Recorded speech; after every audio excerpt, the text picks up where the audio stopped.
jueves, 9:19 en la mañana, de recorrida de temas, mientras le vamos a dar la bienvenida a Candela Fumale, porque como todos los jueves, los libros, los escritores, las reflexiones ganan lugar en primera mañana. Hola, Cande. Buen día a todos. ¿Todo bien? Todo muy tranquilo, Como verás, una mañana con informaciones, algunas que generan disgusto, cuando está involucrado un choque, sobre todo llevando chicos. Tristeza. Bueno, es la agenda del día, lamentablemente, ¿eh? Así que como un soplo de aire fresco. Claro, viene para esta columna, para cambiar un poquito de tema, sí. ¿Qué nos prometes hoy? Hoy vamos a hablar de las novelas policiales y en especial de una escritora londinense, como decían, Agatha Christie. Perfecto. Vamos por información, mientras Candela prepara su columna y sus agendas aquí en primera mañana, ¿eh? Candela, ¿Cómo te va? hablaste de una escritora londinense. Exacto, sí, hago una fe de ratas, si me permites. Hágalo nomás. Es de Inglaterra, pero no es precisamente londinense. Nació en una ciudad que se llama Torquay y bueno. Y está cerca de Londres. Y está todo cerquita en Europa. Está en la isla. Claro. ¿De Está quién en la estás isla. hablando que hasta ahora lo mantuviste en secreto? De Agatha Christie, que es, para los que le gustan las novelas policiales, uno de los referentes más grandes y más que nada porque es una escritora contemporánea. Por ahí los que también son referentes son autores como Arthur Conan Doyle, que por supuesto fue el que ideó a Sherlock Holmes, que quedó como el modelo de detective. Sí. Bueno, ella tuvo el suyo, Poirot. Exactamente, ella tuvo el suyo, que muchos establecen una suerte de paralelismo con Sherlock Holmes, pero no fue exactamente lo mismo, y además escribió muchísimo y no tuvo las mismas características de las historias de Arthur Conan Doyle, así que supo diferenciarse, si bien claramente lo tomó como referente, porque además Sherlock Holmes tampoco es tan alejado en la historia. Bien. Pero supo darle una vuelta de tuerca. Otros escritores son Edgar Allan Poe, por ejemplo, que si bien no escribió novelas, escribió muchos cuentos de tinte policial, de tinte psicológico. Él era estadounidense. Sí, él estaba del otro lado del charco, como dicen algunos. Y por supuesto Chesterton, que también no fue uno de los más conocidos quizás, pero sí estuvo ahí rondando las novelas policiales también. Muy, muy querido por Borges, Chesterton. Sí, porque Borges leía mucho a estos escritores ingleses. Pero qué mesa ilustrada. Cuántos datos que se aportan. Y ella tiene que también rumbear a medida que la mesa interviene, Candela. Exactamente. Así que siga con su Agatha Christie. Coméntenos lo que quiere de ella, de esta escritora, su vida, sus puntos altos en la literatura, por qué ha dejado huella esta escritora. Muy bien. Bueno, para dar un poquito de información, nació en 1890 y murió en 1976, no hace tanto, y según el libro de los récords Guinness, es una de las escritoras que más libros ha vendido en el mundo. Vendió más de 2.000 millones de copias, que es una locura de libros, y fue traducida a más de 113 idiomas. En el planeta hay hoy 6.000, 7.000 millones de habitantes y ella sola vendió 2.000 millones de ejemplares. Sí, las únicas dos personas que vendieron más que ella fueron William Shakespeare, que por supuesto fue uno de los escritores que más reediciones se hicieron. Por supuesto, siglos y siglos vendiendo libros. Y Jesús, no mentira, la Biblia es el libro más vendido del mundo. La Biblia, Shakespeare y Agatha Christie. Sí. Toma. Sí, algunos decían que Harry Potter estaba en el podio, bueno, según el récord Guinness, no. Agatha Christie está primero. Bueno. Así que el día que se baje Shakespeare se termina el mundo. Bueno, opiniones, no sé si tiene mucha importancia eso tampoco, porque no siempre el libro más vendido es tal cual. Pero demuestra no de nada, pero sí demuestra el interés, la vigencia. Exacto. Exactamente. Los clásicos que no la pierden, la vigencia. Exactamente. En fin. Ella publicó más de 66 novelas policiales, que es muchísimo para una persona. También publicó novelas románticas, cuentos sueltos, obras de teatro como La Ratonera, que también tuvo más de 1.000 puestas en escena, que es también muchísimo para una obra de teatro. Esto sí fue solo en Londres, esa cantidad de veces que se reprodujo la obra. Y como decías vos, uno de sus detectives, porque ella escribió muchas novelas que, si bien eran historias distintas, estaban concatenadas en tiempo y con la idea de que tenían el mismo detective, es Hércules Poirot, y otra es Miss Marple, que tienen características distintas y formas de encarar los misterios distintos, entonces son como suerte de alter egos o distintos personajes que van resolviendo los acertijos o los problemas de cada novela de una forma diferente. Uno de los libros más conocidos es Asesinato en el Expreso de Oriente, que fue el único que yo leí, porque debo admitir que me gustan las novelas policiales, pero me cuesta un poco llegar al final. ¿Esa sí, película? ese sí. Porque hace poco se conoció la película. Sí.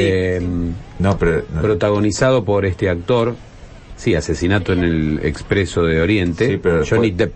Sí, pero fue una nueva versión. ¿La versión libre, ustedes dicen? No. Hubo antes otra película que fue para mí la mejor. Sí, indudablemente, pero yo estoy hablando de lo reciente. ¿Cómo se llama? Fue el año 2017, creo, la sí. película de Johnny Depp. Casi ¿no? todas sus novelas las llevaron a película porque, bueno, los policiales son entretenidos de ver en el cine. Claro, tiene los elementos para mantener el misterio, ¿no? ¿Quién fue el asesino? Exactamente, todo para tenerte ahí atrás. ¿Y es atrapante la lectura de este libro? Sí. A mí la película no me convenció demasiado. La última versión, ¿eh? Y el libro tiene mucho más lujo de detalles en los policiales. En la película por ahí se va mucho más a la acción, más rápido. En cambio en el libro... ¿Viste la película de Johnny Depp? No la vi. Pero por lo que sí vi resúmenes y cosas así. Perfecto. El policial en el cine siempre por ahí lleva más a la acción. Y por ahí en los libros se ve mucho más el pensamiento del detective y cómo va desentrañando el misterio. Claro. Y la escritura te permite que ese misterio se vaya resolviendo mucho más detalladamente, sí, por supuesto, con tiempo de espacio, ¿no? Por eso es difícil que la película iguale o supere la calidad del libro, ¿no? Son recursos distintos, sí. El cine también puede hacer muchas cosas que para la literatura es muy difícil. La fuerza de la imagen, que hoy en día también está mucho más en boga, lo que una imagen puede mostrar, también es un recurso distinto al de la escritura. La película que yo hablo es de 1974 y la interpretaba un actorazo, Albert Finney. Muy bien, la vamos a anotar. Hay que mirar las dos a ver cuál es mejor. Bien.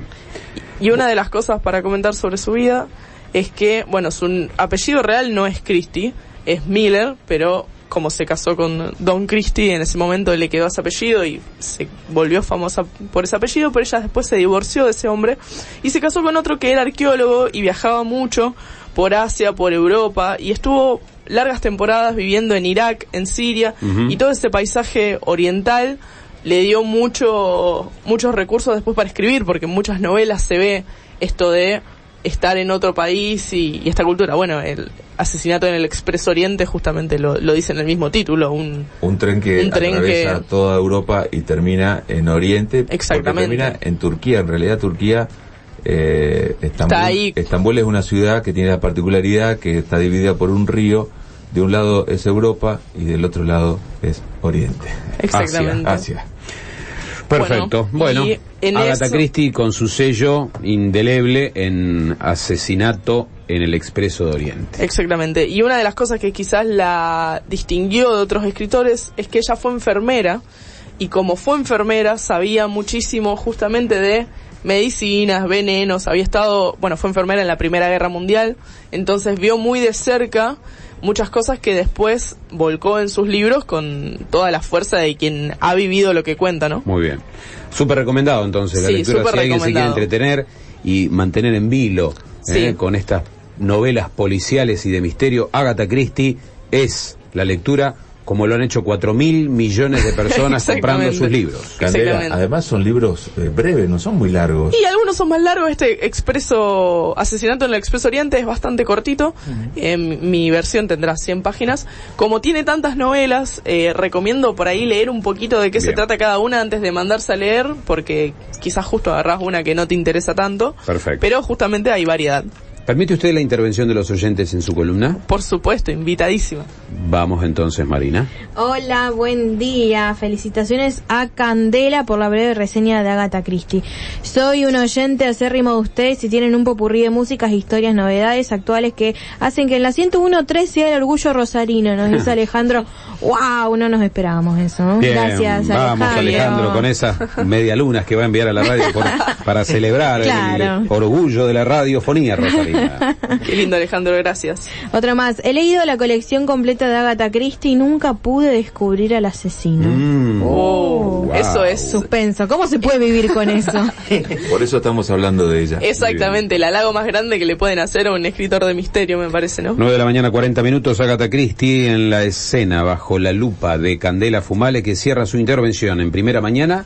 Con una recomendación. Recomiende. Me ha pasado muchas veces de que la gente por ahí me pregunta, tengo un sobrino, un hijo, un nieto que le quiero regalar un libro, Sí. y no sé qué regalarle, porque viste que hay una edad que a veces es medio complicada para hacer regalos, cuando Claro. son grandes para hacer regalos muy de niños, y tampoco son tan grandes como para hacer regalos de adultos, Por pasar supuesto. con la ropa, y ¿Cómo pasa un poco también con los resolvemos libros. ese jeroglífico entonces? Muy bien. Bueno, hay una novela que se llama Juan Salvador Gaviota, que quizás algunos ya la conocen.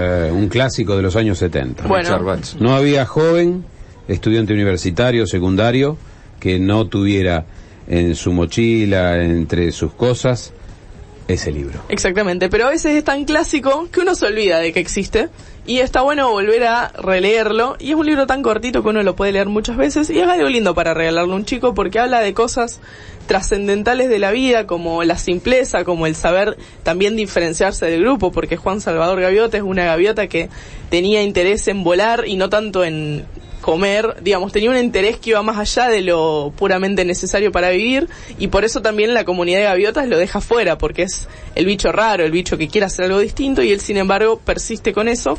Pero no es solo una novela, digamos, moralista, es una novela linda que cuenta historias, entonces me parece... ¿Autor? Richard Bach. Perfecto. Sí, publicado en 1970, así que es... No Johann Sebastián. No, No, y además... Podés leer se puede combinar. Juan Salvador Gaviota con la música Por de supuesto. Bach de fondo, ¿no? y habla también de los beneficios de la libertad, ¿no? De que un ser encuentre la libertad. Exactamente, bien. y tomando esto que dice Javier, vamos a leer un par de frases, si les parece. Sí, yo déjame hacer un agregado. Por supuesto. Entonces no es extraño que haya imperado la lectura de los jóvenes idealistas de los 70, No, por apelando al supuesto que no. sentido de la libertad en una época muy dura para los países de aquí de Latinoamérica, con los procesos militares, con las pérdidas de derechos, con la libertad realmente coartada. Así que tiene que ver la lectura con su tiempo. Por Pero supuesto. vos la reflotás porque es un nombre que yo hace muchos años no escuchaba, cuando fue tan famosa la lectura de ese libro, ¿no? Claro, es un Haces bien en libro, rescatarlo. sí, muy que a mí bien. me regalaron como si nada, y yo después me empecé a enterar que bueno, que se ve que había sido un libro que mucha gente había leído. ¿Y qué episodios destacás de ese libro? Bien, una pequeña frase que a mí me gustó mucho, que dice: si rompes las cadenas de tu pensamiento, rompes también las cadenas de tu cuerpo. Para volar tan rápido como el pensamiento a cualquier lugar, debes comenzar sabiendo que ya has llegado. Y la última: las cosas más simples son a menudo las más reales. Música de violines, por favor, Segura. Qué grande. Bueno, bellísimo, ¿eh? La recomendación entonces para los chicos, vos decís. Para jóvenes. chicos, para jóvenes, en realidad es para Chicos, cualquiera. no, pero más tirando a adolescentes y... Claro, esa primeros edad, no años de la sé, juventud. sí, 12, 13, 15, 16, que por ahí no se En realidad sabe. es para todas las edades. Exactamente, Pero es para todas las pero para edades. introducir a un chico a la lectura y sobre todo a cosas tan importantes como son los valores y el autoconocimiento, Claro. es un libro realmente muy buena tu recomendación. Y que además de también. la libertad habla mucho del inconformismo y de no sentirse avergonzado de ser distinto. Y hoy en día a mí me parece que la sociedad es como que tiende a homogeneizar mucho. Sos esto o sos lo otro. Y cuando se trata de romper un esquema, de repente se crea otro. Y es como que a veces uno va quedando afuera de un montón de esquemas por particularidades. Y vos fíjate cómo... Y hay que hacerse fuerte con eso. Cómo cobra vigencia en esta etapa que estamos viviendo ahora, donde hay tanta discriminación y hay tanta gente luchando por sus derechos, ¿no? Sí, por supuesto. Fue tan influyente en la década del 70 el libro que se llevó inclusive a una película y a una banda de sonido muy famosa que había hecho Neil Diamond. Cuyo nombre fue Johann Sebastian Seagal. traducido. Como Juan Salvador Gaviota. Muy bien. Gracias, Alejandro. ¿Vio qué participativa está la reunión? Me encanta. Mesa redonda. Usted lo produjo, señorita Fumale, ¿eh? ¿Cuándo vas a poner Amor en las rocas del Diamond? Cuando le toque la fecha. Bueno, cierre con sus redes, sus vías de comunicación, cómo la gente pueda seguir, además de estos minutos de radio. Bueno, Candela Fumale en todas las redes, en Instagram, en Facebook o el blog escritoscósmicos.video.blog. Soy su fan. Bueno, hasta el próximo encuentro, hasta el próximo jueves. Hasta el próximo Candela. jueves. 9:45 en la mañana.